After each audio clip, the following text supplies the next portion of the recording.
Good morning বন্ধুরা, শুভ সকাল। এই ভিডিওটা ছিল সোমবার দিনের। তো এই সিঁদুরটা দেখতে পাচ্ছ, এটা কিন্তু আমার হাজব্যান্ড আমাকে গিফট করেছে। তো যেহেতু আজকে সোমবার, তো আমি সেই সোমবারই আমার হাজব্যান্ডের সিঁদুরটা পরে নিলাম। আর দেখতে পাচ্ছ, এটা কিন্তু আমাদের হরি মন্দির। আর এখানে কিন্তু 27 তারিখ থেকে অনুষ্ঠান আছে, 27-28 তারিখ। তো সবাইকে নিমন্ত্রণ রাখলো, চলে এসো সবাই এখানে। আর এটা কিন্তু শিব মন্দির। আর দেখতে পাচ্ছ, আমি কিন্তু আমার ভোলেনাথকে একদম পঞ্চমিত্র দিয়ে স্নান করাচ্ছি। আর যেহেতু যদি কোনো বিপদে পড়ে থাকো, আমার বাড়ি এসে কিন্তু অবশ্যই পুজো দিও, তোমাদের মনের ইচ্ছা পূর্ণ হয়ে যাবে। যেহেতু চৈত্র মাসের তৃতীয় সোমবার, আর আমি আমার ভোলেনাথকে পুজো না দিয়ে তো আমি থাকতেই পারি না। আর তোমরা তো সবাই জানো যে আমার কিন্তু প্রচুর শরীর খারাপ। আর কেন শরীর খারাপ, কি হয়েছে, সেটা তো তোমরা ভিডিওর মাধ্যমেই জানো। আর কি বলবো তোমাদেরকে, তার মধ্যেও কিন্তু আমার যত শরীর খারাপই হোক না কেন, যা কিছুই হোক না কেন, আমি কিন্তু বাবা মহাদেবকে খুব ভালোবাসি। আমি আমার জীবনের থেকেও বেশি ভালোবাসি।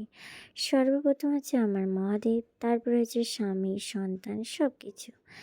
আর আমি একটা কথাই বলবো, মহাদেব, আমি তো তোমাকে সেই ছোট্টবেলা থেকে পুজো দিয়ে আসছি।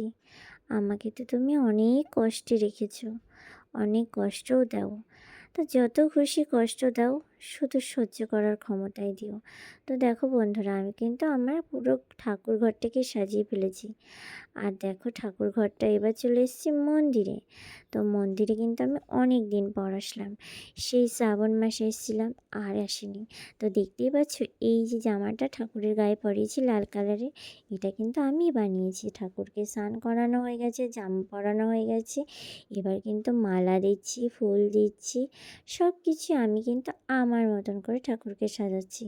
কারণ আমি কিন্তু আমার মতন করে মহাদেবকে পুজো দিই। আর দেখতেই পাচ্ছ, মহাদেব কিন্তু বেলপাতাতেই কিন্তু সন্তুষ্ট হয়ে যায়। 3টে বেলপাতা আর বাতাসা আর গঙ্গা জল।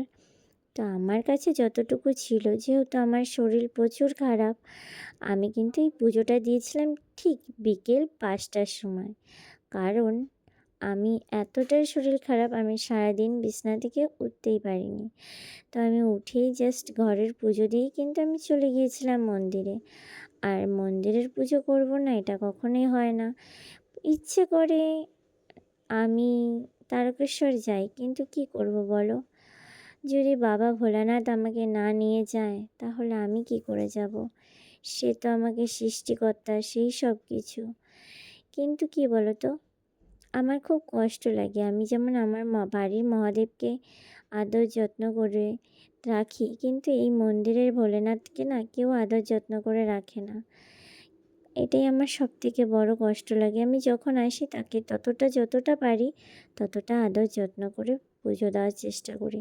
আমার মুখটা দেখেছো? আমার মুখটা দেখে দেখো, আমার মুখটা কিন্তু খুব শুকিয়ে গেছে। কারণ কিন্তু আমি কিন্তু আজকে 2-3 দিন ধরে কিছুই খেতে পাচ্ছি না। আর আমার শরীরটা খুবই খারাপ। আর আমি কিন্তু আজ 2 দিন ধরে পুরোই নির্জলা উপোস ছিলাম। তো দেখো, আমি কিন্তু ঠাকুরকে এখন আরতি করব। তো আমি কিন্তু আমার মতন করে ঠাকুরকে আরতি করে নিলাম। তো তোমরা কে কেমনভাবে আরতি করে আমি জানি না। আর আমার ভিডিওটা যদি ভালো লেগে থাকে, যে ফেসবুক থেকে দেখছো তারা ফলো করবে, আর যে ইউটিউব থেকে দেখছো তারা অবশ্যই সাবস্ক্রাইব করবে। আর সর্বপ্রথমে একটা কথা বলবো, হর হর মহাদেব লিখতে কিন্তু ভুলো না। আর যে হর হর মহাদেব লিখে ভিডিওটা শেয়ার করবে, এই চৈত্র মাসে বাবা ভোলেনাথ তার মনের ইচ্ছে অবশ্যই পূর্ণ করবে। আর কারো যদি কোনো কিছু থেকে থাকে, সে কিন্তু অবশ্যই আমার বাড়ি এসে পুজো করতে পারো। আর আমি মহাদেবকে বলবো, মহাদেব, আমি কিন্তু কারো ক্ষতি চাই না, কিন্তু যে আমার ক্ষতি চাইছে, যে আমার পিছনে লেগেছে, তাকে কিন্তু তুমি দেখো, তাকে ভালো রেখো, এতটুকুই বলবো। আর আরেকটা কথা, মহাদেবকে আমি খুব বিশ্বাস করি। আমি হয়তো মহাদেবকে ভালোবেসে, আমার হাজব্যান্ড, মহাদেবই কিন্তু আমার হাজব্যান্ড, তোমরা হয়তো সবাই জানো। আর দেখো, আমার হাতে কিন্তু প্রচুর ব্যথা, তাও কিন্তু মহাদেবকে কিন্তু জড়িয়ে ধরে আমি কিন্তু প্রণাম করে নিলাম। আর একটা কথাই বললাম, সবাইকে ভালো রেখো, সুস্থ রেখো, আর আমার পাশে থেকো। ভিডিওটা ভালো লাগে লাইক, কমেন্ট, শেয়ার করো।